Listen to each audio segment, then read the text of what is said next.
예, 안녕하세요. 예, 반갑습니다. 예, 우리 이재용 형제님 10월 12일 날 결혼하시는데 정말 또 축하드립니다. 우리 자매님 이름이 이은사 자매님이네요.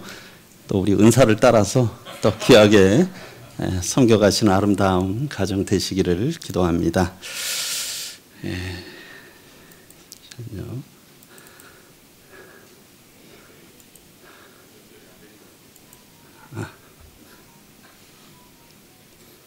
잠시만요. 예, 이쪽으로 전환 좀 해주시겠습니까?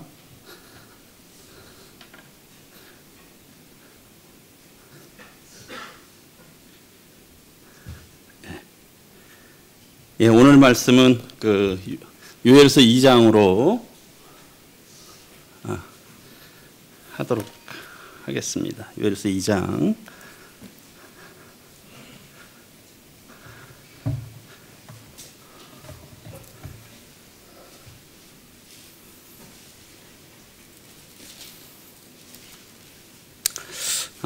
지난번에 제가 요엘서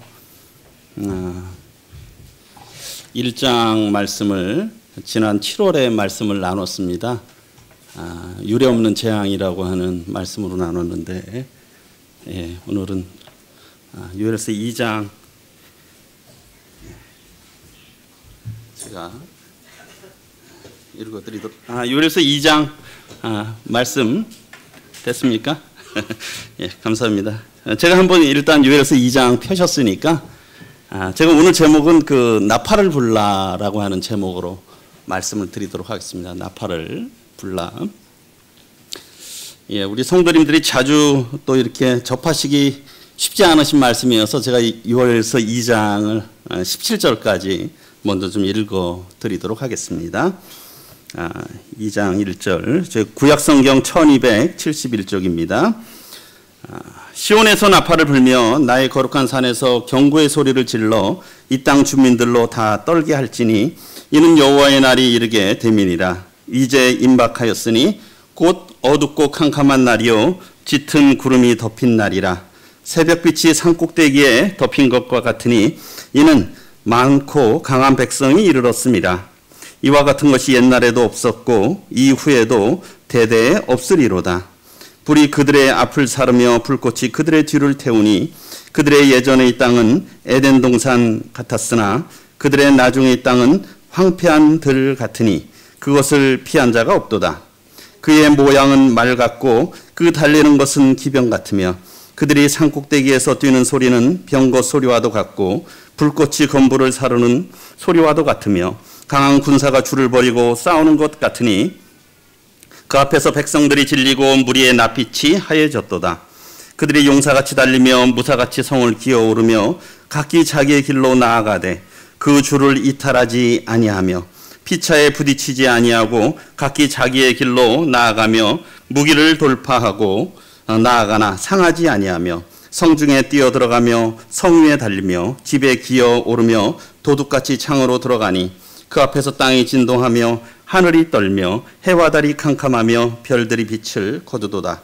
여호와께서 그의 군대 앞에서 소리를 지르시고 그의 진영은 심히 크고 그의 명령을 행하는 자는 강하니 여호와의 날이 크고 심히 두렵도다. 당할 자가 누구이랴.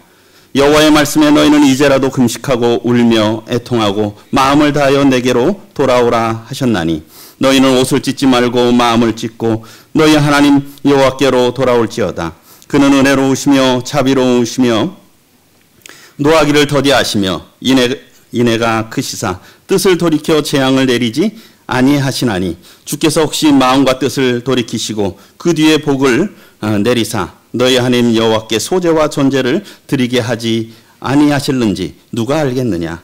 너희는 시온에서 나팔을 불어 거룩한 금식일을 정하고 성회를 소집하라. 백성을 모아 그 모임을 거룩하게 하고 장로들을 모으며 어린이와 젖 먹는 자를 모으며 신랑을 그 방에서 나오게 하며 신부도 그 신방에서 나오게 하고 여호와를 섬기는 제사장들은 낭실과 제단 사이에서 울며 이르기를 여호와여 주의 백성을 불쌍히 여기소서. 주의 기업을 욕되게 하여 나라들로 그들을 관할하지 못하게 하옵소서. 어찌하여 이방인으로 그들의 하나님이 어디 있느냐 말하게 하겠나이까 할지어다. 예. 오늘은 요엘서 2장 1절부터 17절까지 나팔을 불라라고 하는 제목으로 우리 성도님들과 함께 말씀을 나누고자 합니다. 나팔을 불라라고 제목을 정했기 때문에 과연 나팔은 언제 불까? 그 부분이 이제 민수기 10장 1절부터 10절에 보게 되면 참 이스라엘 백성들이 시내산 땅에서 이제 출발해서 그 여정을 시작하기에 앞서서 하나님께서 명령을 하셨습니다. 거기에 보면 이제 나팔을 불어야 되는 그러한 또 나팔을 부는 의미가 무엇인지 이렇게 말씀하고 계시는데요. 1절에 보면 여호와께서 이것을 모세에게 말씀하신 것입니다. 그러면서 2절에 보게 되면 은나팔 둘을 만들어라. 그런데 그걸 두들겨서 만드는데요. 2절에 보게 되면 언제요? 회중을 소집하며, 회중이라고 하는 건 무리들이죠. 이스라엘 백성들을 모을 때, 모여라 할 때 나팔을 분다는 거죠. 그리고 진영이 출발할 때 그 회중들이, 그 백성들이 이렇게 출발하게 될 때 나팔을 불라라고 하는 것입니다. 3절에 보게 되면 그래서 이제 나팔을 이제 두 개를 동시에 불면 어떻습니까? 온 회중이 다 모이라는 거예요. 회막문 앞에 다 모여라. 그리고 4절에 보게 되면 그 중에 하나만 불 때는 누구만 모이냐면 지도자들인 천부장들만 모이라라고 하는 뜻입니다. 그리고 또 그것을 또 크게 불 때에는 이제 출발하는데 동서남북의 진영들이 있는데 이런 동쪽 진영들이 이렇게 행진할 때 크게 불고요. 그 다음에 6절에 보게 되면 두 번째로 크게 불 때는 어떻습니까? 남쪽 진영들이 행진할 때 크게 불라라고 하는 것이죠. 그래서 떠나려 할 때 나팔 소리를 크게 불라고 말씀하고 있고요. 그 다음에 이제 7절에 앞서서도 말씀드렸듯이 회중을 모을 때도 나팔을 불 것이나 소리를 크게 내지 말며. 그러니까 나팔 소리를 잘 들어야 되겠죠. 그러니까 모일 때 모이고 갈 때 가고, 그렇죠? 자기 순서에 가고. 이 나팔을 잘 이것을 하나님께서 말씀하셨어요. 하나님께서 말씀하셨어요. 그 많은 백성들을 이렇게 통솔하려고 하면 뭐 그 당시에 이런 마이크도 없었을 거고, 그랬으니까 이 나팔 소리로 그 의미들이 전달됐다라고 하는 것입니다. 그런데 우리 8절 노란색 글씨만 한번 읽어보겠습니다. 시작. 그 나팔은 아론의 자손인 제사장들이 불지니. 그런데 그 아무나 나팔을 불 수 있는 것이 아니었어요. 이 제사장들만 그 나팔을 불라라고 하는 것이, 이 나팔을 분다라고 하는 것은 아주 큰 특권이죠. 그러면서 이는 너희 대대의 영원한 율례니라. 이것이 영원히 이것을 계속 순종하라라고 하는 것입니다. 그래서 이 나팔은 언제 부느냐? 하나님의 백성을 모을 때, 소집할 때, 그리고 행진할 때 불었죠. 그리고 누가 불었습니까? 나팔은 제사장이 불어야 되는 거예요. 이것을 영원한 규례로 하나님께서 세우셨다고 말씀하고 있습니다. 그리고 이제 그 다음 절에 이제 9절, 10절 보게 되면 또 언제 부느냐? 9절에 보게 되면 전쟁을 하러 나갈 때, 9절에 보게 되면 또 너희 땅에서 너희가 자기를 압박하는 대적을 치르러 나갈 때에는 나팔을 어떻게 크게 불어라. 이 전쟁하러 갈 때 나팔을 불라라고 하는 것이죠. 그것은 어떻습니까? 전쟁에 대해서 준비하고 출발하는 그런 의미가 있을 거고, 또 하나는 뭐냐면 그 나팔을 불 때 하나님께서 너희를 기억하신다는 거예요. 그래서 하나님께서 너희를 구원하실 것이다. 하나님을 의지하는 그러한 또 의미가 있습니다. 그리고 10절에 보게 되면 너희 희락의 날과 너희가 정한 절기와 초하루에는 번제물을 드리고 화목제물로 드리며 나팔을 불라. 그래서 이제 그 성회로 모일 때, 특별히 우리가 그래서 나팔절이 있잖아요. 나팔을 불어서 백성들이 모여서 하나님 앞에 또 이렇게 하나님을 기억하고 이 절기를 기억하는 것입니다. 그래서 나팔을 부는 건 언제요? 전쟁을 하러 나갈 때.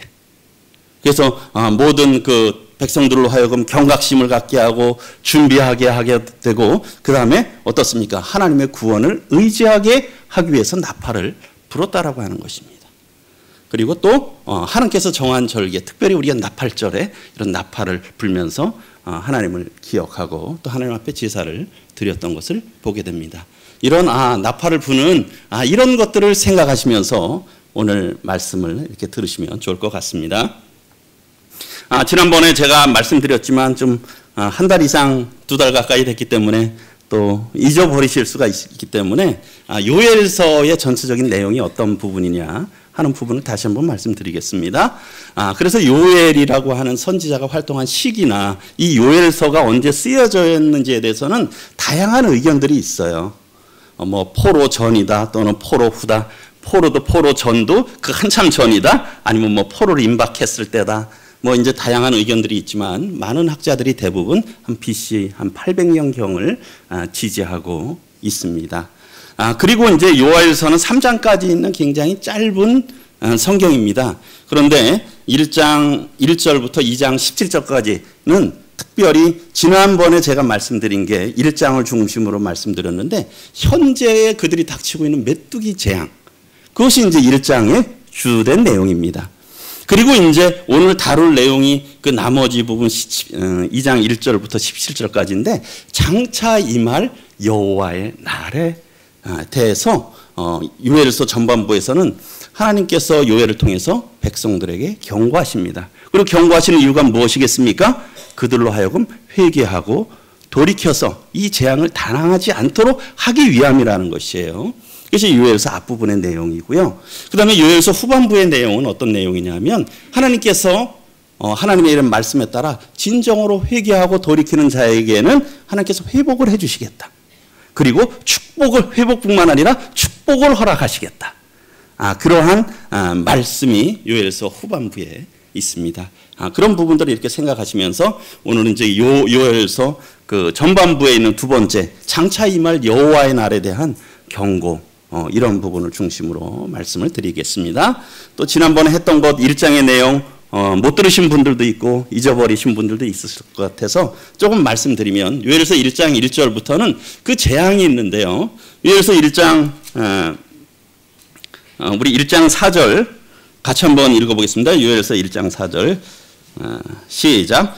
팥중이가 남긴 것을 메뚜기가 먹고 메뚜기가 남긴 것을 느치가 먹고 느치가 남긴 것을 황충이 먹었도다. 이때 당시 상황을 뭐 이것이 여러 이런 곤충에 대해서 표현하고 있지만 이것이 다 같은 메뚜기다. 뭐 이제 이런 부분들에도 다양한 분별이 있지만 어쨌든 누가 먹은 것을 먹다가 남긴 것을 그 다음에서 또 먹고 또 남긴 것을 또 먹고 그걸 4번이나 반복을 합니다.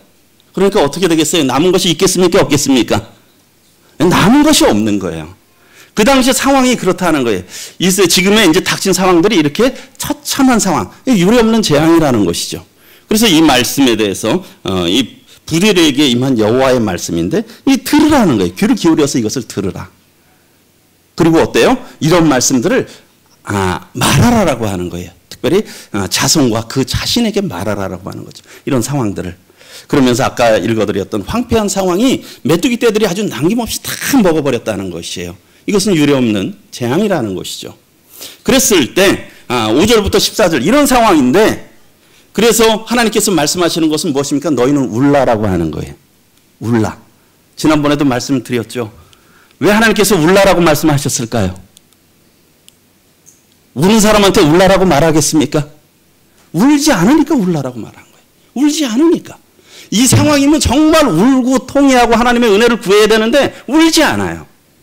그래서 하나님께서 여기에 보게 되면 이런 취한 자들, 포도주 마시며 단 포도주를 먹는 자들에게 울라. 왜? 포도주가 그쳤다. 그리고 농부들에게 울라라고 하는 것이죠. 왜? 곡식이 다 말라버렸고 이 과목들이 이 과실들이 다 말라버렸기 때문에 이 울라라고 하는 것이에요. 그리고 제사장들이 아까 뭐 나팔을 불지만 또 하나는 무엇입니까? 하나님 앞에 제사 드리는 역할이잖아요. 그런데 제사를 드릴 수가 없는 거예요. 소제와 전제를 드릴 수가 없어. 그래서 울라라고 말하는 거죠. 그래서 너희는 울라라고 말씀을 하셨던 거죠. 그리고 이제 그러면은 1장 15절 마지막 부분은 뭐냐면 그럼 과연 이 메뚜기 재앙의 의미가 뭐냐? 하나님께서 왜 이것을 그들 가운데 허락하셨느냐? 하는 것은 첫 번째로 이런 것들을 통해서 여호와의 날이 임박했구나. 매우 가까웠구나 하는 거죠.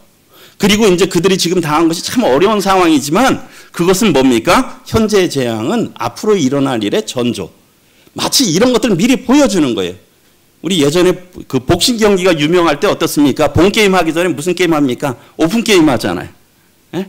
약간 좀 기량이 떨어지는 분들 지명도가 떨어지는 분들은 무엇을 해서 본게임 하기 전에 오픈게임 하잖아요. 마치 지금의 메뚜기 제왕도 굉장히 심하지만 이것은 오픈게임, 전주에 불과하다는 거예요. 아직 본게임은 시작도 안 됐다는 거예요. 그래서 이런 것들이 재앙에 지금에 나타나고 있는 것이 그런 의미라는 것이죠.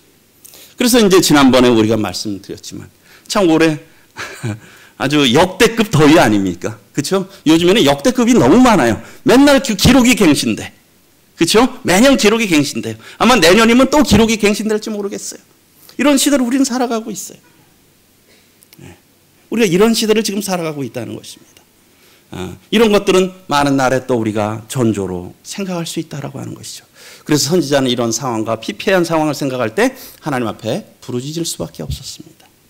그것이 요엘서 1장에서 말씀하고 있다는 것이죠. 그래서 요엘서 1장에서는 현재 닥친 일들을 가지고 말씀하고 있어요.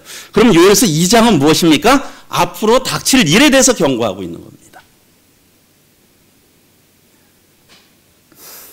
그래서 요엘서 2장 1절부터 이렇게 다시 보게 되면, 특별히 이제 2장 1절에 보게 되면 시온에서 그 이스라엘을 말씀하고 있잖아요. 예루살렘. 시온에서 나팔을 불며 나의 거룩한 산에서 경고의 소리를 질러 이 땅 주민들로 어떻게 해요? 다 떨게 할지어다. 그러니까 여기 보면 시온에서 나의 거룩한 산에서 나팔을 불라는 건 누구 들으라고 하시는 말씀이겠어요? 하나님의 백성들 들으라고 하신 말씀이죠. 하나님의 백성들 들으라고 하시는 말씀이에요. 그러면서 무엇이에요? 나팔을 불라. 아까 나팔의 의미를 말씀드렸지 않습니까? 그렇죠? 어떤 전쟁이, 이제 이것은 뭐냐면 경고의 나팔이에요. 마치 우리가 여기에 보게 되면 또 경고의 소리가 있는데, 우리 육상 경기 선수들 하게 되면 총 쏘기 전에 그 전에 준비하라고 하는 그런 식이겠죠. 어떻게 이제 호각으로 부르는지 모르겠어요. 그 다음에 총소리가 빵 나잖아요. 마치 호각 소리 같은 게 들린 거야. 그 얘기는 뭡니까? 이제는 아주 주의하고 있어서 바로 뛰어야 되는 거잖아요. 그렇죠? 이 스타트가 굉장히 중요하잖아요. 육상 경기에 나간 선수가 그 소리를 못 들으면 어떻게 되겠습니까? 총소리를 못 들으면. 그건 참 바보죠. 그렇죠? 그러니까 마치 이 호각 소리 같은 거예요. 이제 뛸 준비 바로 이제 하기 전에 그것이 울리는 거예요. 그러면서 나팔을 불러라고 하는 것이죠. 경고의 소리라는 것입니다. 그리고요, 특별히 이것은 하나님의 진노가, 하나님의 날이 임했다라고 하는 것이죠. 여호와의 날인데 다 떨게 하라는 거예요. 경고에. 이제 매우 임박했다. 그래서 나팔과 경고의 소리는 이것이 매우 임박했다는 걸 강조하고 있습니다. 준비해라. 곧 출발할 것이다. 곧 시작할 것이다. 그래서 매우 임박했다라고 하는 걸 말씀하고 있고요. 그래서 결국은 뭐냐면 전쟁의 시작을 알리는 경고의 나팔을 불라라고 했잖아요. 그것은 무엇입니까? 하나님의 백성들로 하여금 각성하라, 깨어나라는 거예요. 준비하라는 거죠. 다시 일깨우는 거예요. 그래서 임박한 여호와의 날을 어떻게 해요? 대비하라는 거죠. 경고의 나팔을 부는 건 대비하기 위한 거예요. 준비하기 위한 거라는 거죠. 아주 곧 임박했다는 겁니다. 그래서 경고의 나팔을 불라고 말씀하고 있어요. 저기 그 여호와의 날이라고 하는, 앞에 보게 되면 여호와의 날이 나왔잖아요.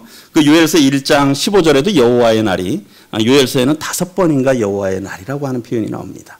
그런데 여기에 보게 되면 요엘서 1장에도 보게 되면 슬프다 그날이여 여호와의 날이 가까웠으니 곧 멸망같이 전능자에게로부터 이르리로다. 여호와의 날에 대해서 우리 윌리엄 맥도날드 형제님은 이렇게 이렇게 그의 책에서 기록하고 있어요. 이 표현이라는 건 여호와의 날이죠. 이 표현은 하나님께서 심판을 위해서 나타나신다는 거예요. 하나님께서 심판을 위해서 나타나셔서 하나님께서 무엇을 해요? 죄와 반역을 하나님께서 무너뜨리시는 거예요. 그리고 하나님께서 영광스러운 승리를 얻는 때를 갖다가 여호와의 날이라고 하는 것이죠.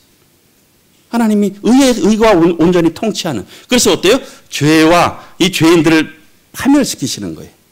그리고 하나님의 의가 온전히 세워지는 그것이 여호와의 날이라는 것이에요. 특별히 그것이 우리가 장차 여호와의 날의 의미를 봤을 때는 이 대환란, 7년 기간 중에도 또 그 심했던 대환란 기간.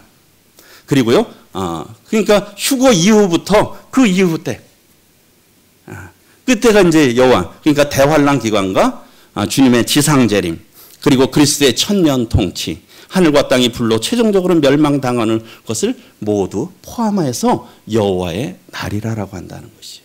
그래서 하나님께서 죄와 죄의 권세들을 파멸하셔서 승리하시고 의가 온전히 세워지며 하나님이 통치하는 날, 그날이 여호와의 날이라는 것이에요.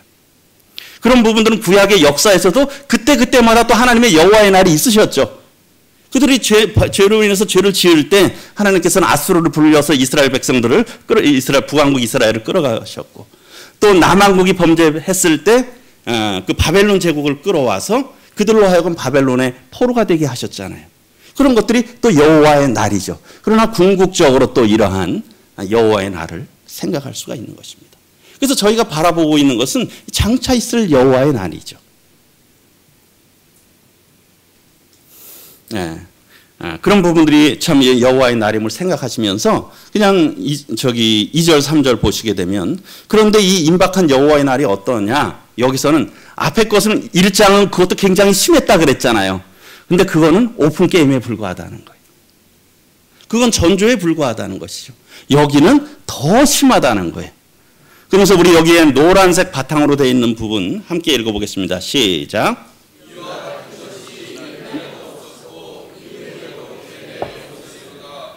하나님께서 이 심판의 때를 말씀하시면서 이와 같은 것들이 옛날에도 없었고, 우리 이 과거의 역사를 보게 되면 얼마나 힘든 때가 많았습니까? 그렇죠? 어려운 때가 많았잖아요. 참 힘든 때가 많았지만 이 장차 임할 것들은 옛날에도 이런 일들은 없었다는 거예요. 지금도 저희가 어려운 시기를 겪고 있는다고 말하지만 이것은 앞으로 있을 거에 비하게 되면 이것도 아무것도 아니라는 것입니다. 그리고요, 있을 일들은 앞으로 대대 그 이후에도 없다는 거예요. 이전에도 없고 이후에도 전무후무하다는 거죠. 그렇죠? 그런 하나님의 엄중한 심판이다. 그러면서 어둡고 캄캄한 날이라는 것이죠. 그리고 짙은 구름이 덮인 어둠의 날이고 흑암의 날이고요. 새벽빛이 산꼭대기에 덮인 것 같으니, 우리 새벽빛이 탁 올라오면 어떻습니까? 그 어두웠던 데가 금방 환해지잖아요. 마치 어떤 분들은 이런 부분을 이렇게 해석을 하시더라고요. 마치 하나님의 어두움 때가 아주 빛이 환하게 하는 거에 오히려 반대적인 의미로 아주 어둠이 급격히 온다라고 하는 것이에요. 지금 아직 그래도 태양이 어두워지고 그러진 않잖아요. 그렇지 않습니까? 하늘에 별이 떨어지고 그러진 않잖아요. 그렇지 않습니까? 좀 뭐 일식 같은 것들이 부분적으로 그런 현상으로 일어나지만 그런 것들이 있지는 않아요. 그래서 이렇게 아주 급격하게 이루어지고, 그 다음에 이런 많고 강한 백성이 이르렀습니다. 특별히 이런 많고 강한 백성은 1차적으로 또 남유다를 침공할 이방 군대로도 생각할 수가 있을 것입니다. 그것을 언제로 보느냐에 따라서 아수르 제국이 아수르의 군대가 될 수도 있고, 또는 바벨론 군대가 될 수도 있겠죠. 그리고 이것은 장차 또 하나님이 이 세상을 심판하기 위한 이런 도구로 사용할 이런 적대적인 나라들이 될 수도 있을 것입니다. 그러면서 많고 강한 백성이 이르렀다는 거예요. 그러면서 이런 것들이 전무후무하다는 것입니다. 그리고 또 3절에 보게 되면 그러면서 묘사하면서 불이 그들의 앞을 사르며 불꽃이 그들의 뒤를 태우니 그들의 예전의 땅은 에덴 동산 같았으나 그들의 나중의 땅은 황폐한 들 같으니 그것을 피할 자가 없도다. 제가 보통 이제 가끔씩 고향에 강원도 갈 때 이 동해안 쪽으로 7번 국도로 좀 가끔씩 올라갑니다. 근데 우리 봄 되면 이쪽에 그 동해안 쪽에 뭐가 많이 일어납니까? 산불이 많이 나죠. 그렇죠? 산불이 많이 나요. 그런데 이렇게 어떤 데 보면 방송에도 산불날 심할 때 보게 되면 막 불이 얼마나, 거기에 또 강풍이 많이 불잖아요. 봄에 바람이 많으니까 불이 강이 있어도 100m를 뛰어넘는데, 불이 강을 막 그 정도로 50m 100m를 뛰어넘는데 불이, 우리가 상상이 안 되잖아요. 물이 있으면 어떻게 불이 강을 뛰어넘나 하는데 그것이 아주 순식간에 퍼진다는, 불과 몇 시간 만에 그냥 오히려 사람이 달리는 것 그 이상으로 거의 웬만한 차속도로 가다시피 하게 불이 이동한다라고 하는 거죠. 그렇죠? 그러면 여기에도 저도 이렇게 강원도 가다 보면 여전히 불난데 어떻습니까? 거기 그냥 그 산천 초목들이 그냥 다 타버리고, 그래도 요즘에 좀 얼마 전에 가보니까 좀 푸릇푸릇 뭐가 좀 올라왔더라고. 금방 다 태워버리는 거예요. 우리 작년인가요? 하와이에 불이 났었잖아요. 그러니까 거기에 아주 고급 주택들, 해변가의 아름다운 것들 어떻습니까? 다 다 타버렸잖아요. 아주 금방 타버리는 거예요. 사람들이 피난도 못 가는 거예요. 그래서 이 불이라고 하는 것은, 불과 불꽃은 아주 매우 신속하다는 거예요. 말은 아주 신속하고 그 파괴력이 아주 매우 강하다라는 거죠. 그러한 파괴력이 있을 거라고 하는 것이에요. 지금 이 세상에 세상을 소망 삼고 사는 사람들은 어디에다 터를 삼고 집을 짓고 살고 샀습니까? 이 땅에다 그렇잖아요. 그게 전부잖아요. 이 땅이 전부 아닙니까? 그렇죠? 땅이 전부잖아요. 이 땅에서 어떤 집사하고 터를 든든히 세우는 게 세상에 하나님을 알지 못하는 사람들의 가치관이고 추구하는 행복 아닙니까? 그런데요, 그렇게 불로 한번 쓸어버리면 남신 것이 아무것도 없잖아요. 참 우리들에게 귀한 소망을 주신 것에서 감사드립니다. 하나님께서 이러한 심판을 임하게 하신다는 거죠. 그러면서 제가 이 말씀이 생각이 났습니다. 우리 7절 말씀만 같이 한번 읽어보겠습니다. 시작. 이제 하늘과 땅은 그 동일한 말씀으로 불사르기 위하여 보호하신 바 되어 경건하지 아니한 사람들의 심판과 멸망의 날까지 보존하여 두신 것이니라. 하나님께서 말씀하셨어요. 이제 하늘과 땅은 그 동일한 말씀. 어때요? 노아 홍수 때 하나님께서 물로 멸하시라고 말씀하셔서 그렇게 됐잖아요. 그 당시에 사람들이 그렇게 비를 제대로 볼 수가 없었어요. 그러나 하나님의 말씀대로 그렇게 하셨잖아요. 그런데 이제 하늘과 땅은 그 동일한 말씀으로 불사르기 위해서 준비해야 됐다. 우리 성도님들 잘 아시잖아요. 오늘날 핵포탄 있는 것들이 지구를 몇십 번 완전히 부숴버린다는 거.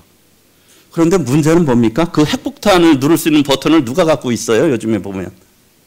좀 희한한 사람들이 갖고 있잖아요. 그렇지 않습니까? 절대 권력을 갖고 있는 아주 희한한 사람들이 그걸 붙고 있어요. 어디로 튈지 몰라. 그렇지 않습니까? 마치 어린아이가 아주 예리한 칼을 들고 학교를 가는 거예요. 그럼 어떻게 터질지 모르는 거예요. 하나만 누르면 어떻습니까? 서로 쌍방에서 공격하잖아. 지구가 순식간에 불바다되는 것은 참 하나님이 어떻게 하실지 모르겠지만 지금도 우리가 그런 시대를 살아가고 있습니다. 그렇죠? 러시아와 우크라이나 전쟁하면서 유럽 쪽에서 참여하면 러시아에서 뭐 쏘겠다 그럽니까? 핵폭탄 쏘겠다고. 그러잖아요. 그런 시대를 우리가 살아가고 있어요. 우리는 지금 어떻습니까? 핵을 머리에 안고 살잖아요. 그렇지 않습니까? 대한민국은? 이게 언제 터질지 몰라요. 통제되지 않는 사람이잖아. 또 그것을 터뜨릴 사람이. 우리가 이런 시대를 살아가고 있다는 겁니다. 그러면서 4절부터 12절까지는 여호와의 날의 심판의 상황이 어떤지에 대해서 말씀하고 있습니다. 그래서 이 4절부터 12절의 말씀에 대해서도 이것을 해석하는 분들에 있어서 크게 이제 두 가지 분별이 있어요. 이것은 실제 메뚜기다. 메뚜기 떼에 대해서 말씀하고 있고, 메뚜기 떼는 뭐예요? 아주 강력한 군사들로 비유한 거다 라고 하고, 어떤 분들은 또 이것은 실질적인 강력한 군사를 말하고 있다. 사실은 저도 여러 부분을 찾아봐도 이게 다르셔서 또 어떤 것이 딱 이것이 절대적으로 맞다라고 하는 것은 알 수 없습니다. 제 개인적으로는. 그러나 어쨌든 이것은 굉장히 하나님의 두려운 심판이라는 것이에요. 실제 이것이 이방 군대가 됐든 또 말씀하시는 것이 메뚜기 떼, 더 심한 메뚜기 떼가 됐든 굉장히 두려운 상황이라는 것이죠. 여기 보게 되면 그의 모양은 어떻습니까? 말 같고. 우리 메뚜기 보셨습니까? 메뚜기 보면은 앞에가 머리가 반질하면서 말 비슷하죠. 마치 말에 이렇게 전쟁에 그런 투구 씌우는 것처럼. 말 같고. 어때요? 그 달리는 것은 기병 같아. 굉장히 신속하다는 거예요. 메뚜기도 빠르고 이게 이방 군대라 그러면 굉장히 기동성이 좋다는 거예요. 그리고 그들이 어떻습니까? 무리가 많다는 거죠. 그 산꼭대기에서도 뛰는 소리는 병거 소리와도 같고 아주 많은 무리들이 움직이는 거예요. 또 불꽃이 건불을 사르는 소리와도 같으며, 우리 건불 아시죠? 통나무도 아니고 건불이라고 하는 건 풀 같은 것들이 막 자란 겁니다. 그거 어떻습니까? 건불에 불 놓으면 아주 금방 확 타버리죠. 그게 건불이에요, 건불. 그 마른 건불. 다 다 부숴버리는 거죠. 그리고 강한 군사가 줄을 버리고 싸우는 것 같으니 아주 그 다음부터는 뭐냐면 굉장히 체계적이라는 거예요. 이것들이 빠르고 아주 체계적이야. 그러다 보니까 그것을 보는 백성들의 마음은 어떻겠습니까? 6절 그 앞에서 백성들이 질린다는 거예요. 그들을 보니까 싸울 엄두도 못 내는 거야. 그 공포에 두려워 떠는 것이죠. 그 다음에 무리의 낯빛이 하얘졌도다. 그 침공을 받는 백성들의 모습이 이렇게 된다는 거예요. 그리고 7절에 보게 되면 그들이 용사같이 달리며, 근데 어때요? 빨리 달리고 그 다음에 아무리 성벽을 쌓아도 어떻습니까? 무사같이 성을 기어오르는 거예요. 금방 기어오르고 각기 자기의 길로 나아가되 그 줄을 이탈하지 아니한다는 것이죠. 그 잠언 30장에 보면 메뚜기는 4가지 지혜로운 이런 짐승 또는 곤충에 대해서 나오잖아요. 메뚜기는 어때요? 임금이 없으되 한 방향으로 나아간다. 잠언 30장에. 마치 이 메뚜기 떼 같은, 또 이게 메뚜기 재앙일 수도 있고, 이렇게 그 줄을 이탈하지 않고 피차에 부딪히지 아니하고 각기 자기의 길로 나아가며 무기를 돌파하고 나아가나 상하지 아니하며. 어때요? 기동력도 있고 조직력도 좋은 거예요. 그렇죠? 아주 빨리 움직이고 줄을 탁 맞춰서 아주 일렬로 이렇게 하고 아주, 그리고 아주 신속하게 이렇게 하는 거예요. 그리고 9절에 보게 되면 이제 성중에 뛰어 들어가며 성 위에 달리며 집에 기어오르며 도둑같이 창으로 들어가니, 아주 신속하게 점령해 버리는 거예요. 아주 빠르게 점령해 버리는 거죠.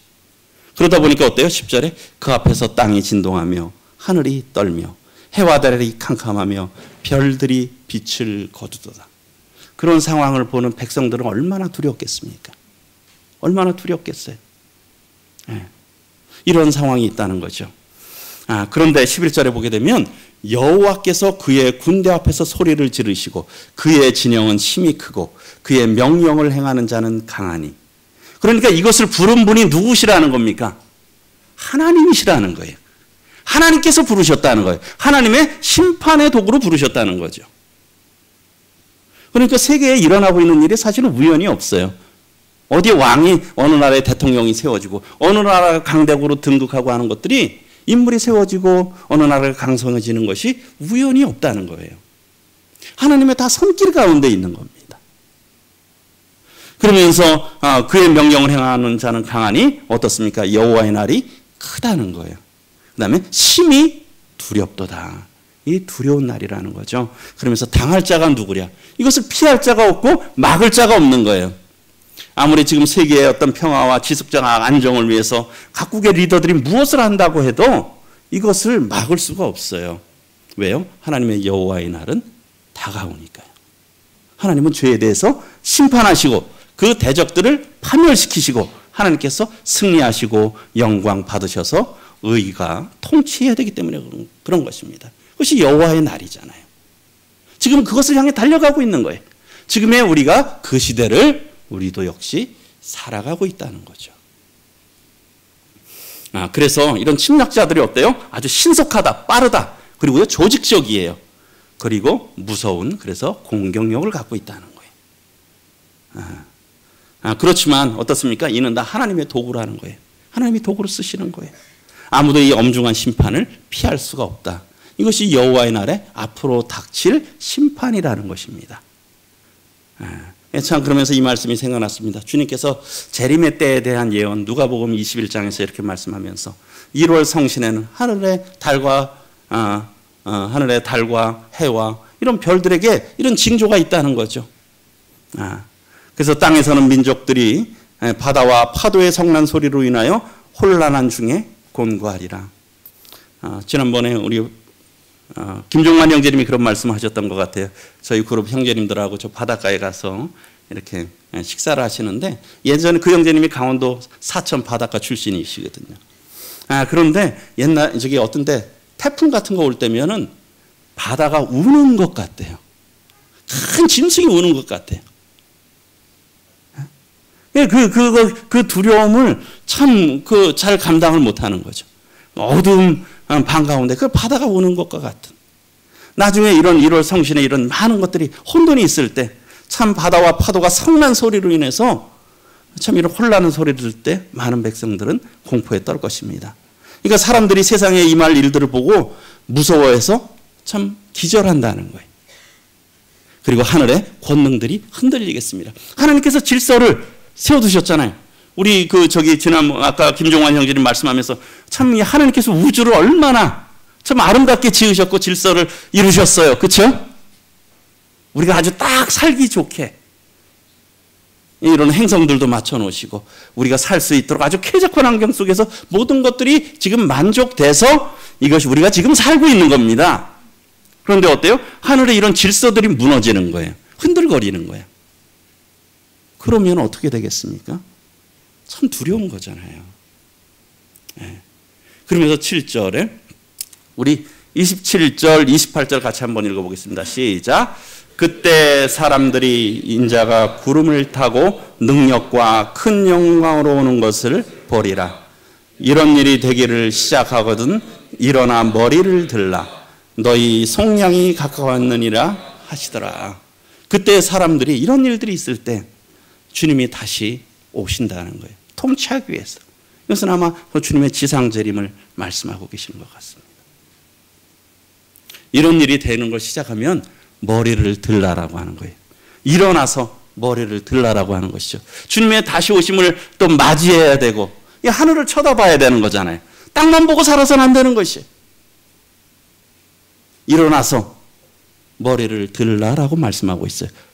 이게 참 이 성도들에게는 저희들에게는 참 축복이에요.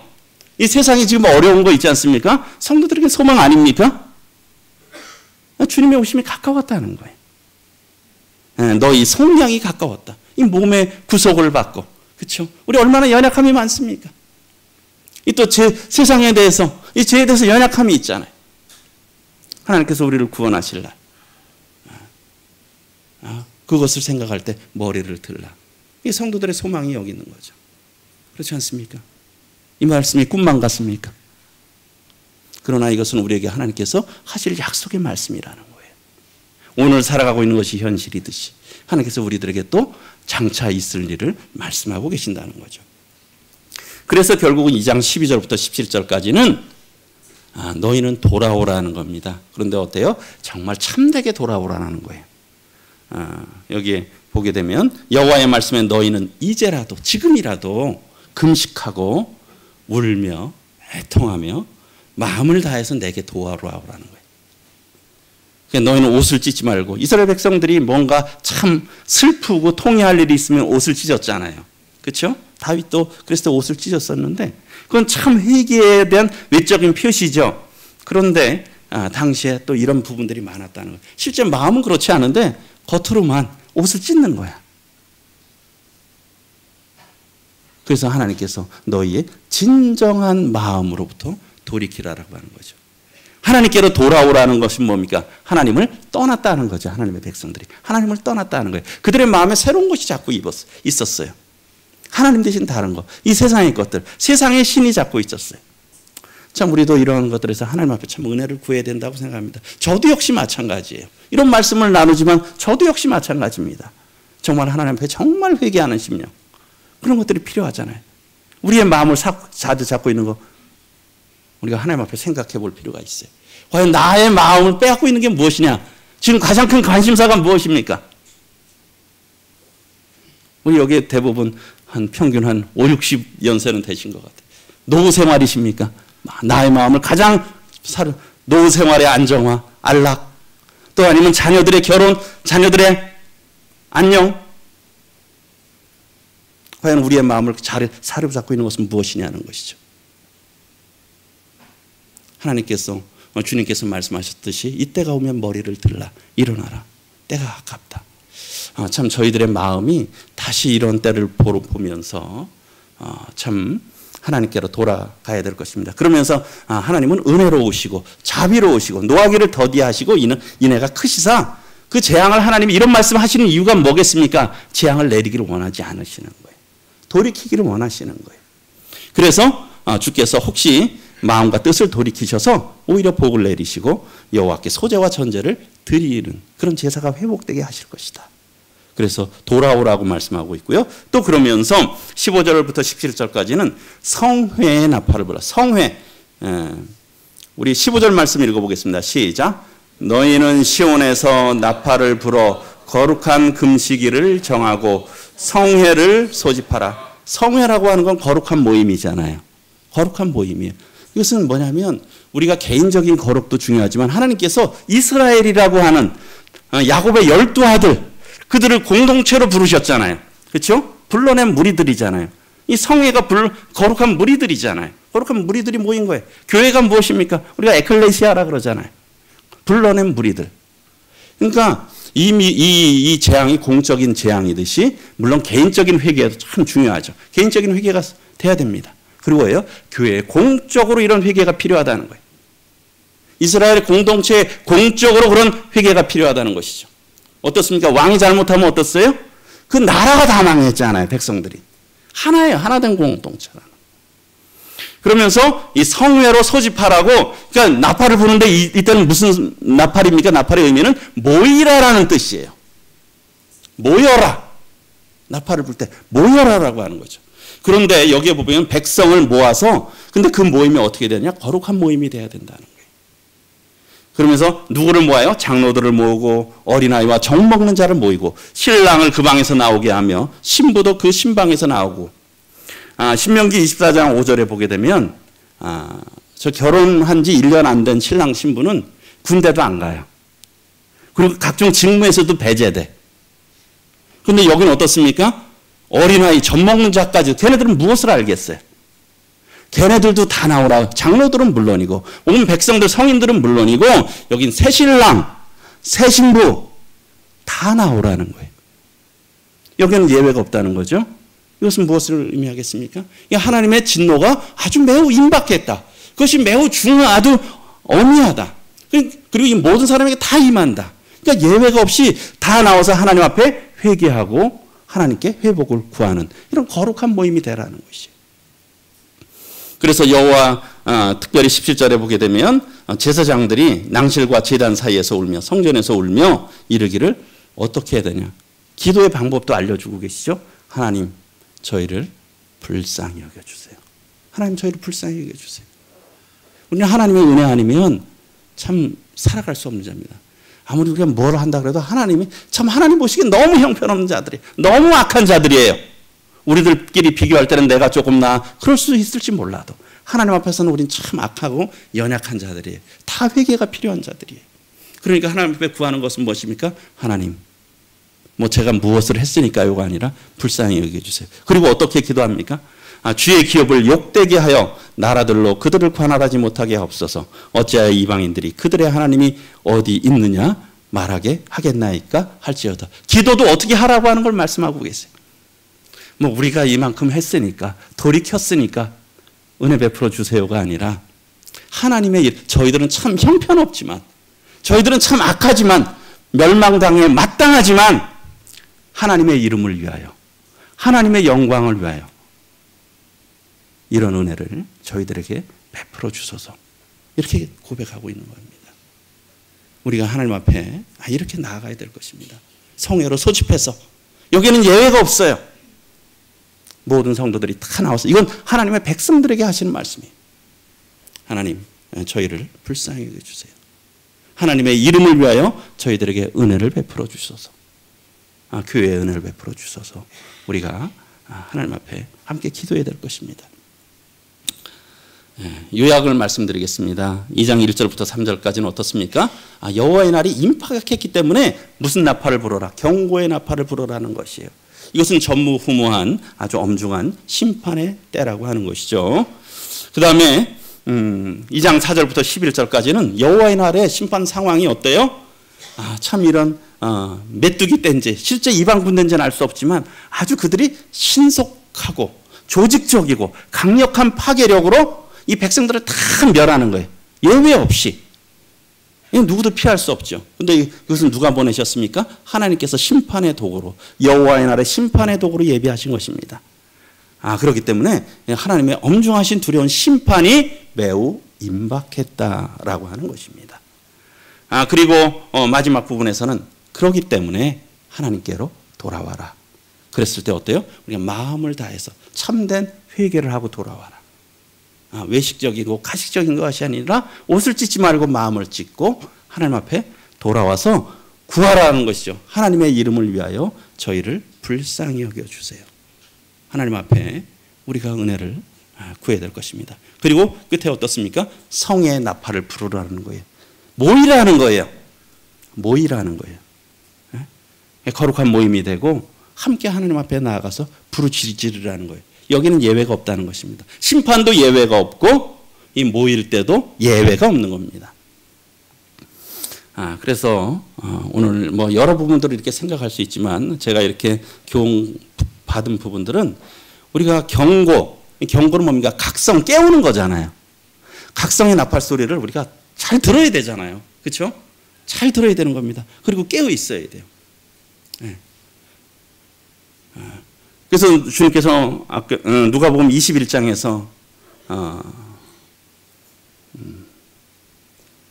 말씀하셨습니다. 우리 같이 한번 34에서 36절까지 읽어보겠습니다. 시작. 너희는 스스로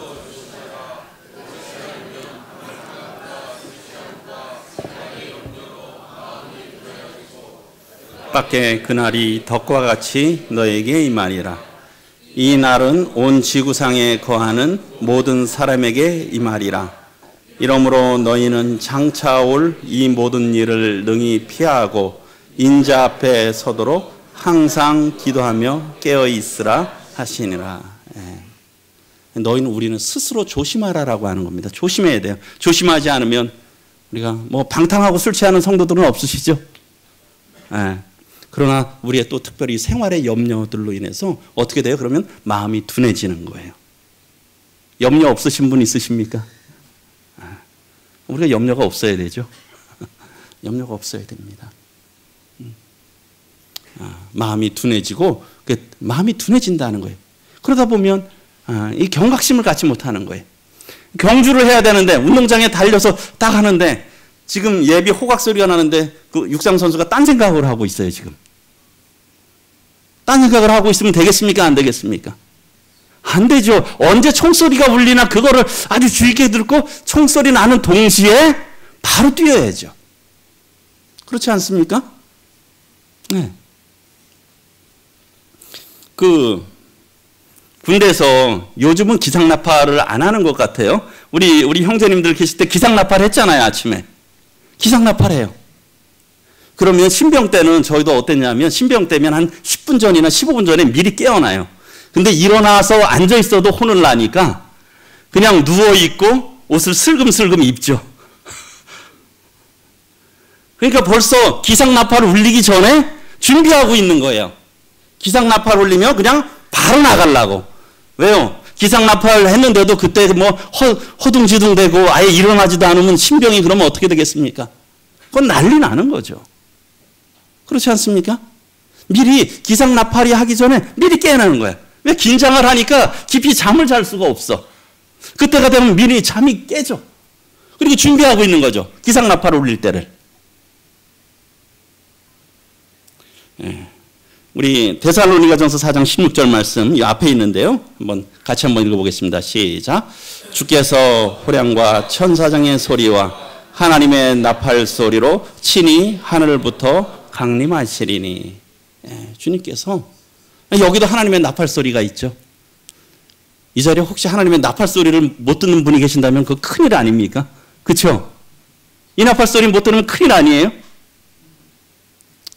하나님의 나팔 소리. 여기서도 말씀하고 있어요. 하나님께서 이 백성을 불러 모으실 때 하나님의 나팔 소리로 주님께서 여기는 특별히 우리 휴거에 대해서 말씀하고 계시는데 하나님의 나팔 소리로 친히 하늘로부터 강림하신다라고 말씀하고 있어요. 나팔 소리. 그래서 우리가 이렇게 깨어 있어야 되는 거죠. 언제 나팔이 울릴까? 준비하고 있어야 되는 거예요. 마치 달리기 선수가 준비하듯이 총소리 나기를, 그 다음에 군대의 신병이 기상나팔 소리가 들기 전에 깨어서 준비하듯이 그것을 기다리고 있어야 되는 것이 오늘날의 저의 모습이라고 생각이 듭니다. 우리가 함께 깨어 있도록, 또 교회가 깨어 있도록 기도해야 될 것이에요. 그리고 성회의 나팔 소리를 우리가 또 들어야죠. 성회라는 건 뭐 있잖아요. 앞에 거는 경고의 나팔 소리예요. 각성의 나팔 소리라면 성회라고 하는 것, 아까 저 민수기 10장에서 나팔 소리 들을 때 어떤 나팔 들 때는 천부장이, 또 나팔 동시에 불 때는 온 백성이, 또 그런 거 출발하냐, 행진하냐 그런 거 다 있었잖아요. 그러니까 성의 나팔 소리를 듣고 다 함께 거룩한 모임에 힘써야죠. 아까 말씀드렸듯이 백성이나 백성, 장로들, 어린아이, 젖먹는 자, 신랑, 신부 예외 없이 다 모인 거예요. 하나님께서는 교회로 부르셨어요. 그래서 우리가 다 그렇게 판단은 어렵지만은 어떤 성도의 영적 상태가 좋냐 좋지 않느냐 하는 것은 그분들이 성도들의 모임에 어떠냐, 잘 참석하냐 아냐를 보면 알아요. 대부분, 많은 부분. 그렇지 않습니까? 성도들하고 얼마나 잦은 교제, 잦은 모임을 가느냐, 교회 주일 예배와 또 이런 주중 집회에 얼마나 잘 참석하시느냐에 따라서 그 마음을 알 수가 있어요. 물론 100%는 아닙니다. 그러나 알 수 있죠. 그렇죠? 그것을 소중히 하느냐 하는 거잖아요. 그래서 이런 거룩한 모임이 되고, 여기는 예외가 없다는 거예요. 신랑 신부들. 그래서 우리가 성의 나팔 소리를 잘 듣고 함께 거룩한 모임을 위해서 힘써야 되겠죠. 그리고 그 모임이 어떤 모임이 돼요? 거룩하게 하라는 거예요. 모임이.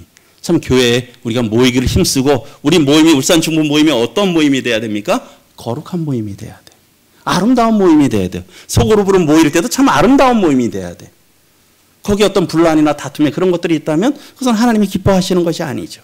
아름다운 모임이 돼야 되는 거예요. 모여야 된다는 것입니다.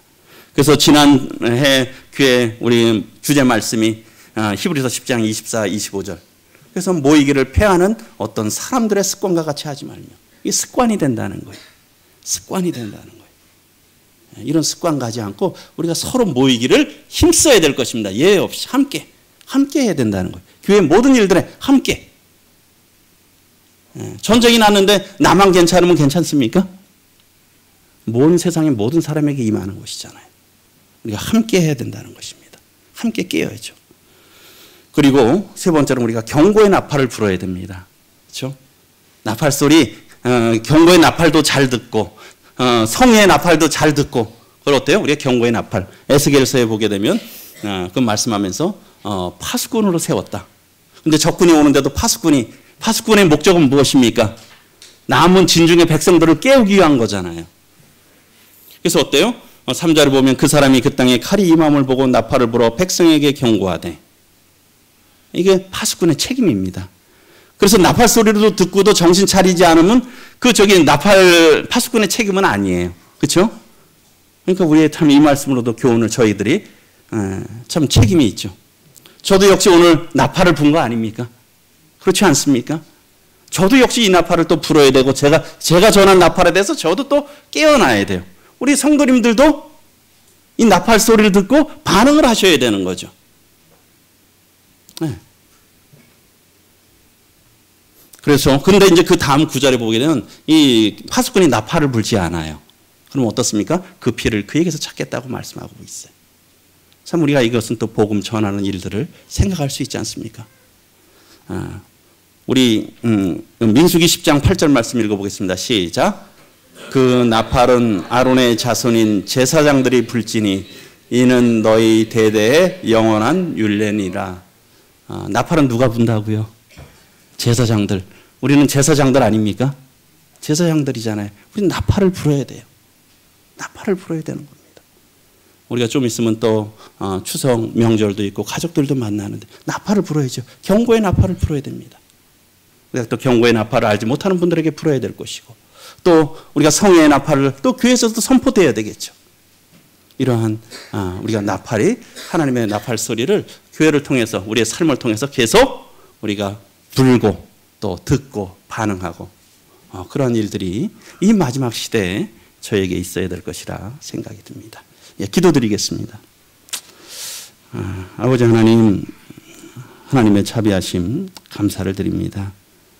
참 저희가 마땅히 멸망받아 합당한 자들이지만 하나님께서 참 저희들을 참 이런 구원하시기를 기뻐하셔서 또 이러한 요엘서 말씀을 통해서 또 하나님의 이런 사랑과 은혜를 또 알게 해주셔서 감사를 드립니다. 말씀하신 것과 같이 저희들이 하나님의 이런 나팔 소리를 잘 듣게 하시고 또 거기에 반응하게 하시고 또 하나님을 대신하여 또 제사장들로서 나팔을 불어 백성을 또 믿지 않는 자들을 깨우는 저희들의 삶이 되게 해주시기를 구하옵나이다. 이후에 있을 예배 시간을 통해서도 주님께서 영광을 취하시옵소서. 예수 그리스도의 존귀하신 이름으로 감사하며 간절히 기도드리옵나이다. 아멘.